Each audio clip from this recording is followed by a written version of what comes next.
ស្វាគមន៍អ្នកគុណនិយមគ្រប់គ្រងគ្រប់ទាំងអស់គ្នាសាជាថ្មីម្ដងទៀតមកកាន់វីដេអូសម្រាប់រឿងក្តៅដណ្ដប់ឋានសួគ៌ភាគទី108ដែលជាភាគបន្តរបស់យើងសាច់រឿងចាប់ផ្ដើមឡើងដោយបុរសម្នាក់បានយកនៅលិខិតមួយខណៈពេលដែលមនុស្សនៃគ្រួសារជាងសួរថាតើមានដំណឹងអំពីស្ដេចអាទិទេពមែនទេគេបានប្រាប់ថាមានក៏ប៉ុន្តែមនុស្សគ្រួសារជាងប៉ុន្មានឆ្នាំក្រោយមកនេះការស្វែងរករបស់ពួកគេភាគច្រើនទទួលបានតែដំណឹងคล้ายៗចង់បើកមើលតែគេក៏បានទាញមកវិញឲ្យប្រគល់នៅថ្មប្រភពសិនបែបនេះព្រះរាជាម្នាក់នេះក៏បានសោយបញ្ជាឲ្យកូនចៅអូខេទៅវិញនៅក្នុងចំណោមអ្នកដែលតម្រង់ជួរក៏មាននាយហ្វានគិតឲ្យថាមើលទៅគ្រួសារជាងគឺពិតជាបានស្វែងរកនៅស្ដេចអាទិទេពយូរណាស់មកហើយតែក៏មានមនុស្សមួយចំនួនដែលមិនចង់រកគាត់ឃើញនោះដែរលើពីនេះទៅទៀតស្ថានភាពនៅលើភ្នំស្វាយគឺមិនទាន់ច្បាស់លាស់គាត់មិនអាចខ្ជះខ្ជាយពេលវេលានៅទីនេះនោះឡើយហើយបានដើរចូលទៅហាងបាយមួយក្មេងស្រីម្នាក់បានមកដល់ឲ្យគាត់អញ្ជើញអង្គុយសួរថាតើនេះគឺជាលើកទី1មែនទេក្មេងស្រីម្នាក់នេះគឺពិតជាពូកែនិយាយមែនទែនយេហ្វានសួរអំពីការតបតែងហាងនាងក៏បានប្រាប់ក៏ព្រោះថាលោកតាគឺចង់ធ្វើឲ្យដូចហាងចាស់របស់គាត់នៅក្នុងតំបន់ភៀកខាងត្បូងលើបែបនេះយេហ្វានក៏ចាប់អារម្មណ៍ព្រមទាំងគិតផងដែរមិនដឹងថាធ្វើយ៉ាងម៉េចផ្ញើនៅដំណឹងទៅកាន់គ្រួសារជាងពេលនោះនាងក៏បានហៅឲ្យលោកត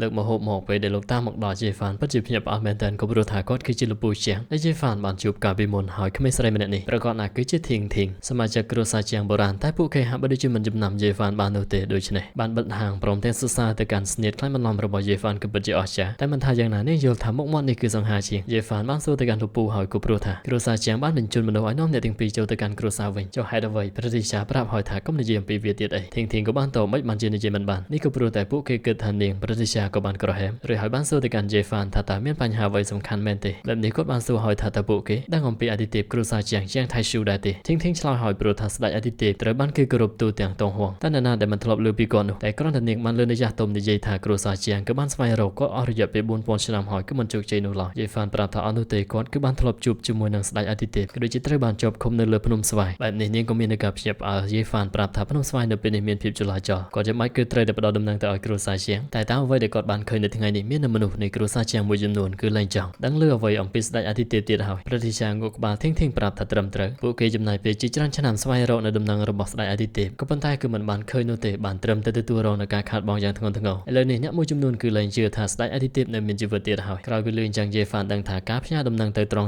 ់គឺលែងជាមធ្យោបាយទៀតហើយក្រោយមកយេហ្វានក៏ចាប់ផ្ដើមគិតសារជាថ្មីក្រុងពិសិដ្ឋគឺពោពេញទៅដោយមនុស្សគ្រប់ប្រភេទឈ្មោះព្រមទាំងមនុស្សធម្មតាធ្វើដំណើរទៅវិញទៅមកគ្រប់ពេលវេលាបែបនេះគឺល្អក្នុងការខ្លែងបន្លំគាត់គឺអាចលាក់បាំងការពិតនៅក្នុងចំណោមពាក្យជាចាំរាមព្រះរាជាជាងសួរហើយក៏ប៉ុន្តែបើនេះគឺជាពាក្យជាចាំរាមធ្វើម៉េចឲ្យមនុស្សសំខាន់ក្នុងគ្រួសារជាងអាចជឿបានទៅយេហ្វានបានញញឹមរួចហើយប្រាប់ប្រាស់នូវស្នេហ៍របស់គាត់ក៏ព្រោះថានៅពេលដែលគាត់ជាប់នៅក្នុងភ្នំស្វាយស្ដេចអាទិទេពក៏បានបង្រៀនគាត់អំពីការសម្ងាត់នៃអក្សរទូគាត់គឺគ្រាន់តែភ្ជាប់នៅអក្សរពិសេសទៅកាន់សម្បត្តិដែលបញ្ជូនទៅកាន់គ្រួសារជាងយេហ្វានក៏ចាប់ផ្ដើមប្រាប់ប្រាស់នៅធម៌ពលរបស់គាត់ភ្ជាប់ទៅកាន់សម្បត្តិទាំងនោះរួចហើយបញ្ជូនចេញទៅមានរបស់នេះគ្រួសារជាងគឺច្បាស់ជាពិបាកនឹងមិនជឿខ្លាំងណាស់នៅទីបំផុតទាំងពាក្យជាចាំរាមក៏ដូចជាសម្បត្តិក៏បានធ្លាក់មកដល់ដៃគ្រួសារជាងពួកគេក៏បានឃើញនៅអក្សរទូព្រះរាជាម្នាក់នេះនិយាយថា4000ឆ្នាំមកហើយស្ដេចអាទិទេពនៅមានជីវិតនេះគឺពិតជាសំណាងរបស់គ្រួសារជាងមែនក៏ប៉ុន្តែព្រះរាជាដទៃទៀតយល់ថានេះគឺពិតជាគួរឲ្យសង្ស័យបែបនេះក៏ឲ្យឋានៈដឹកនាំគឺត្រូវតែគិតឲ្យបានហ្មត់ចត់ស្វែងរកមនុស្សដែលបានបញ្ជូននៅសម្បត្តិនេះឲ្យគេគឺជាស្ដេចពិសិដ្ឋនៃគ្រួសារជាងមាននៅកម្រិតយុទ្ធសាស្ត្រវេទិកាអមតៈឋានសួគ៌ទី2ព្រះរាជាម្នាក់ទៀតនិយាយឲ្យពេលដែលស្ដេចអាទិទេពត្រឡប់មកវិញគឺមិនចាំបាច់ខ្លាចសត្រូវខាងក្រៅទៀតនោះទេតែព្រះរាជាខាងប្រឆាំងប្រាប់ថាស្ដេចអាទិទេពស្ថានភាពគឺមិនទាន់ច្បាស់លាស់បើសិនជាពួកគេធ្វើសកម្មភាពដោយការខ្វះប្រុងប្រយ័ត្នតើអ្នកណានឹងទទួលខុសត្រូវហានិភ័យដល់គ្រួសារជាងទៅព្រះរាជាម្នាក់នោះប្រាប់ឲ្យថាទុកឲ្យគាត់ជាអ្នកទទួលភ្លាមក៏ស្រាប់តែមនុស្សម្នាក់ចូលមកដល់គេគឺជាជាងយិនក្នុងនាមគឺជាចំនួនក្រោយនៃស្ដេចអាទិទេពត្រៀមខ្លួនឬជាស្រេចដើម្បីទទួលខុសត្រូវគេក៏មាននៅកម្រិតវេទិកាអមតៈឋានសួគ៌ទី2ដែរគាត់ប្រាប់ទៅកាន់អ្នកគ្រប់គ្នាភ្នំស្វាយគឺពិតជាគ្រោះថ្នាក់ក៏ប៉ុន្តែអ្នកដែលបានផ្ញើសម្បត្តិនេះគឺពិតជាប្រុងប្រយ័ត្នលាក់បាំងនៅដំណឹងក្នុងពាក្យជាចាំរាមដើម្បីឲ្យតែគ្រួសារជាងបានទទួលនៅសារពិតសួរឲ្យថាតើគ្រប់គ្នានៅទីនេះមិនបង្ហាប់ដំណឹងទេមែនទេពួកគេប្រាប់ឲ្យគឺច្បាស់ជាអត់បែបនេះជាងយិនប្រាប់ឲ្យតែមនុស្សក្នុងគ្រួសារជាងមិនបង្ហាប់ដំណឹងចេញទៅខាងក្រៅហើយនៅការជួយសង្គ្រោះទៅដល់ស្ដេចអាទិទេពនឹងមិនបរាជ័យជាដាច់ខាតបែបនេះខាងព្រះរាជាប្រឆាំងក៏លែងហ៊ានតវ៉ាហើយជាងយិននិយាយទៅកាន់បងប្រុសក្នុងនាមគឺជាចំនួនក្រោយនៃស្ដេចអាទិទេពក៏សុខចិត្តប្រថុយជីវិតធ្វើដំណើរទៅកាន់ភ្នំស្វាយដើម្បីនាំនៅស្ដេចអាទិទេពត្រឡប់មកវិញភាគីខាងស្រុកក៏បានលុតជង្គង់សូមឲ្យឋានៈដឹកនាំស្រាយនៅអាវុធបុព្វបុរសនៃកុលសម្ព័ន្ធជាងយិនសុខចិត្តស្លាប់ជាជាងបោះបង់ចោលនៅភារកិច្ចមួយនេះកាលទៅដល់2 3ថ្ងៃក្រោយមកយេហ្វានៅក្នុងហាងរបស់លោកពូជាងដដែលព្រមទាំងងើយឆ្ងល់ក៏ព្រោះថាដំណឹងគឺបានចេញទៅច្បាស់ណាស់នេះគឺពិតជាចម្លែកអាចថាពួកគេមានចេតនាអ្វីផ្សេងទៀតមែនអត់លោកពូជាងនិយាយឲ្យថាយេហ្វាគឺពិតជាមិនដឹងអំពីគ្រួសារជាងនោះទេតែភ្លាមនោះក៏ស្រាប់តែលើមនុស្សនិយាយនៅខាងក្រៅធីងប្រាប់ថាហាងនេះគឺត្រូវបានបិទហើយតែគេឆ្លើយមកវិញព្រឹកព្រលឹមដំឡឹងបិទហើយមែនទេបើមិនចង់រកស៊ីហេតុអ្វីចាំបាច់បង្កើតហាងធ្វើអ្វីធីងចង់និយាយបន្តយេហ្វាខាត់ថានេះមិនតាក់ទងជាមួយនឹងនាងនោះឡើយតើខ្ញុំទប់ទល់ជាមួយនឹងគេម្នាក់នេះក៏ជាជាងស៊ីឈិនមនុស្សម្នាក់ដែលបានតាមប្រមាញ់យេហ្វាភ្លុកទឹកភ្លុកដីកាលពីមុនឥឡូវនេះគេមាននៅអាណាចក្រពោទាំង4ពេលនោះយេហ្វាក៏បានចេញមកប្រាប់ថាពួកគេបែរជាមិនខ្វល់អំពីដំណឹងនេះតទៅសោះក្រលីទៅក៏ដឹងហើយថាគឺជាយេហ្វាមិនថាឯងគឺជាអ្នកផ្ញើដំណឹងនោះឬមួយក៏អត់យើងមិនខ្វល់នោះទេក៏ប៉ុ ប៉ុន្តែចំហាយប្រភពសុភាវៈគ្រប់បែបយ៉ាងក៏ទៅធ្លាក់មកនៅក្នុងដៃមនុស្សដែលស័ក្តិសមយេហ្វានក៏បានឲ្យគេមកសួរដែលស្ដេចឥន្ទ្រីវ័យក្មេងនៅក្នុងឆ្នាំងដោយផ្ទាល់តែសួរគេហេតុអ្វីបានជាមិនមាននៅធម្មពលគ្រប់គ្រាន់ដើម្បីយកនៅឆ្នាំងចំហាយដើមកំណើតរបស់គាត់រួចយេហ្វានក៏បានចាក់ចេញគេនិយាយឲ្យយេហ្វានក្រៅពីពីរដ្ឋឯងអាចធ្វើអ្វីបានទៀតបញ្ជាឲ្យកូនចៅទៅតាមយេហ្វានមកដល់ក្នុងព្រៃមួយពួកឯងតាមជាមកដល់ទីនេះកុំប្រាប់ណាថានេះក៏ព្រោះតែឆ្នាំងចំហាយដើមកំណើតឲ្យតែពួកឯងមកក៏ព្រោះតែការសម្ងាត់នៃអសរទូមែនអត់យេហ្វានបកដៃទៀតផងថាបើសិនជាចង់បានទៅហក់មកចាងស៊ីឈិនគេបានបញ្ជាឲ្យកូនចៅសម្រុកចូលយេហ្វាននៅពេលនេះប្រើប្រាស់នៅធម្មពលដ៏ខ្លាំងក្លារបស់គាត់ស្រមោលជាច្រើនក៏បានបង្ហាញខ្លួនធ្វើការវាយប្រហារទៅកាន់ពួកគេម្នាក់ម្ដាយម្នាក់មួយជើងយេហ្វានវាយបន្ថែមទៀតបណ្ដាលពួកគេខ្ទេចទៅក្នុងពេលតែមួយរំពេចចាងស៊ីឈិនគេបានបញ្ចេញលំពេញមកនៅទីចង់បានរបស់យេហ្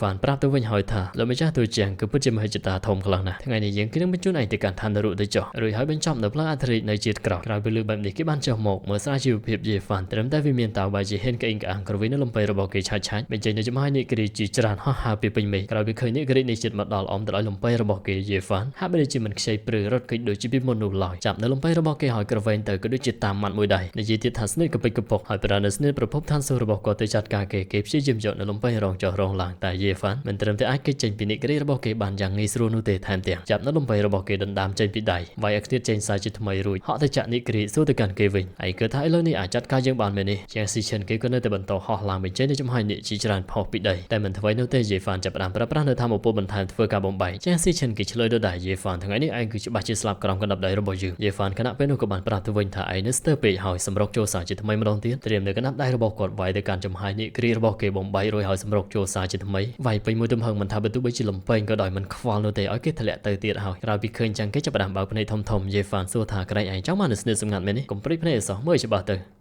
បើនៅកែភ្នែកពុះពេញទៅដោយពន្លឺរបស់គាត់ប្រើប្រាស់នូវស្នៀតនេះចំហាយអ្នកដ៏ធំមួយក៏បានប្រទះសិនជុំវិញខ្លួនរបស់គេវិញម្ដងជាងស៊ីឈិនមិននឹកស្មាននោះទេថាត្រឹមរយៈពេលពី3ឆ្នាំសោះយេហ្វានបែរជារីកចម្រើនដល់ថ្នាក់នឹងយើងគួរតែសម្លាប់ឯងតាំងពីដំបូងយេហ្វានពេលនេះបញ្ជាអ្នកឲ្យដេញវាយប្រហារគេវិញម្ដងប្រាប់ថាកម្រិតរបស់ឯងលើនេះវាគឺនៅតែអន់ដូចជាពីមុនចឹងអ្នករបស់យេហ្វានមើលទៅគេមិនអាចគេចផុតបាននោះឡើយហើយយេហ្វានបន្តញញឹមប្រើប្រាស់នៅនេះគ្រីតលូតខំគេលនសូទៅក្រឹបផ្ទុះភងពេលនេះយើងបានឃើញគេធ្លាក់ចុះមកសម្បីតែអាវនឹងក៏មិនសល់ដែរយានជំនិះរបស់គេក៏បានមកទទួលស្របពេលដែលយេហ្វានឈរនៅមុខនេះគ្រីតគឺពិតជាលយខ្លាំងមែនទែនយេហ្វានបានទៅតាមនិយាយឲ្យថាអ្នកប្រុសតូចជាងធ្លាប់តែធ្វើអ្វីតាមតែអំពើចិត្តគឺមិនដែលរៀនអំពីរបៀបរត់គេចនោះទេឯងក៏គួរតែលុតជង្គង់ចុះហើយថ្វាយបង្គំជាសិស្សរបស់យើងកងរបស់យេហ្វានបន្តតាមប្រមាញ់គេជាងស៊ីឈិនអត់អាវព្យាយាមរត់ផងហោះផងតែដូចជាមិនទៅណារួចនោះឡើយហើយយេហ្វានចាត់ការគេដោយមិនខ្ចីមើលប្រើប្រាស់នៅកងតាមប្រមាញ់សារជាថ្មីបណ្ដាលឲ្យគេវេទនាខ្លាំងមែនទែនយេហ្វានបង្ហាញខ្លួននៅខាងមុខគេក៏បានស្រែកឲ្យថាឲ្យយេហ្វានឈប់គេនឹងចែកចាញ់លែងរំខានទៀតហើយអញ្ចឹងក៏ដោយយេហ្វានក៏នៅតែវាយប្រហារព្រមទាំងប្រាប់ថាឯងព្យាយាមរត់ទៅតនៅមានពេលឯមានគឺពិតជាពេញចិត្តនៅសាច់រឿងដែលបានឲ្យយេហ្វានមកជួបជាមួយនឹងអ្នកដែលតាមប្រមាញ់គាត់ប៊ីស្លាប់ប៊ីរស់កាលពីមុនមែនទែនយេហ្វានក៏បានយកលំពេញភ្ជុងគេនិយាយថាគ្រួសារជាងទាំងអស់នៅពេលនេះកំពុងតែទៅជួយសង្គ្រោះស្ដេចឯទីទេពក៏ប៉ុន្តែគេបែរជាមកធ្វើប្រទេសផ្ដាស់ចាំមិនសិបែបនេះក៏គួរតែកំចាត់ចោលតែគេក៏បានប្រាប់ថាចាំតិចលោកមិនឲ្យសម្លាប់ខ្ញុំបាននោះទេព្រោះថាគេស្លាប់ចែងធីងក៏មិនរស់នោះដែរយេហ្វានសួរឲ្យថាមាននៅយ៉ាងម៉េចទៅគេឆ្លើយប្រាប់ថាចែងធី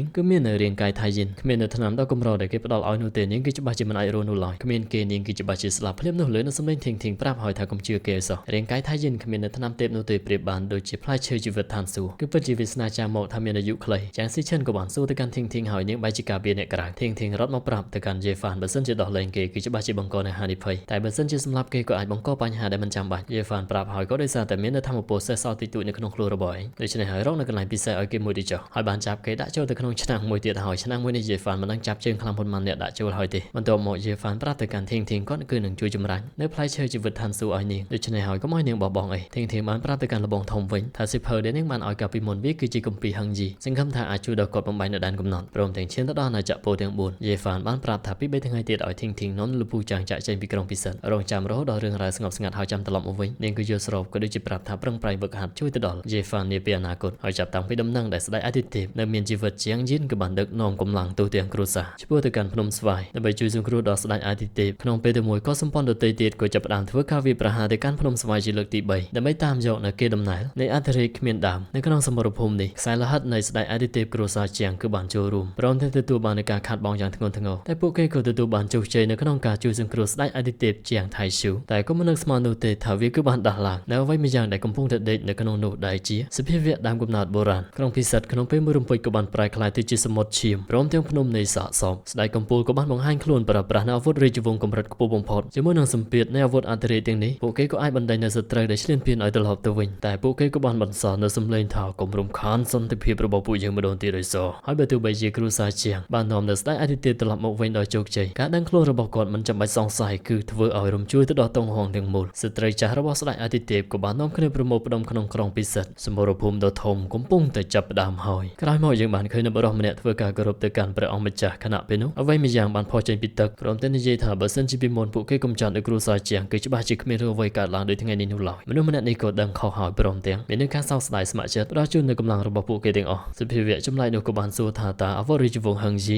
អាចរាំងបានដែរទេតើស្ដេចកំពូលទី13មានសេចក្តីក្លាហានដើម្បីស្លាប់ព្រោះទៅវាដែរឬអត់គេក៏បានប្រាប់ស្ដេចអាទិទេពបានវិលត្រឡប់មកវិញដូច្នេះនឹងមានការផ្លាស់ប្ដូរពួកគេមិននឹងអាចខ្វល់អំពីជីវិតទៀតទៅអ្វីម្យ៉ាងនឹងក៏បានបាក់នៅអ្វីម្យ៉ាងដូចជាកែវភ្នែកដ៏ធំនិយាយថាបន្ទាប់ពីសមរភូមិគ្រូសាជាងគួរតែត្រូវលុបបំបាត់ចេញពីពិភពលោកជារៀងរហូតក្រោយមកទៀតយើងក៏បានឃើញនៅលំពែងមួយធ្លាក់ចុះមកហើយនេះក៏ជាយេហ្វានបានបំពេញនៅពាក្យសន្យាភ្នំស្វាយមកទីនេះដើម្បីជួបជាមួយនឹងស្ដេចអាទិទេពនៃគ្រូសាជាងតែពួកទាហានទាំងនេះបាននិយាយថាអ្នកណាដែលចូលគឺនឹងត្រូវសម្លាប់មិនថាយ៉ាងណាចំពោះយេហ្វានស្ដេចអាទិទេពមានគុណចំពោះគាត់ក៏មិនអាចអង្គុយរងចាំមើលបាននោះទេព្រមទាំងសុំពួកគេដើម្បីជួបជាមួយនឹងស្ដេចអាទិទេពពួកគេក៏បានបញ្ជាឲ្យសម្លាប់ខណៈពេលដែលម្នាក់សម្រុកចូលទៅយេហ្វានឥឡូវនេះមិនធម្មតាទន្ទ្រាំជើងធម្មតាពួកគេក៏ខ្ទាតអស់ហើយនៅពេលនេះទ្វារមួយក៏បានបើកមនុស្សដែលនៅខាងលើឃើញនៅការសម្ងាត់នៃអក្សរទូគឺពិតជាដូចជាការគិតរបស់គេមែនខណៈពេលដែលយើងបានឃើញនៅគ្រួសារជាងបុរាណហើយនោះសាច់រឿងក៏ត្រូវបានស្លេះទៅត្រឹមនឹងជាចុងក្រោយអរគុណទៅកាន់អ្នកគុណនិយមគ្រប់បកដែលតែងតែគាំទ្រហើយយើងក៏បានតាមមកតនៅសាច់រឿងគេហើយដូច្នេះហើយនៅសប្តាហ៍ក្រោយទើបចេញមួយភាគទៀតហើយមួយសប្តាហ៍ចេញតែមួយភាគនោះទេសាច់រឿងក៏ចេញនៅរៀងរាល់ថ្ងៃពុធជាថ្មីម្ដងទៀតអរគុណដែលតែងតែគាំទ្រជាស្រ័យបើសិនជាមាននៅកំហុសខុសឆ្គងភ្នំមិនផ្លាស់ប្ដូរទឹកនៅតែហូរជួបគ្នានៅក្នុងពិភពគុណបាយបាយ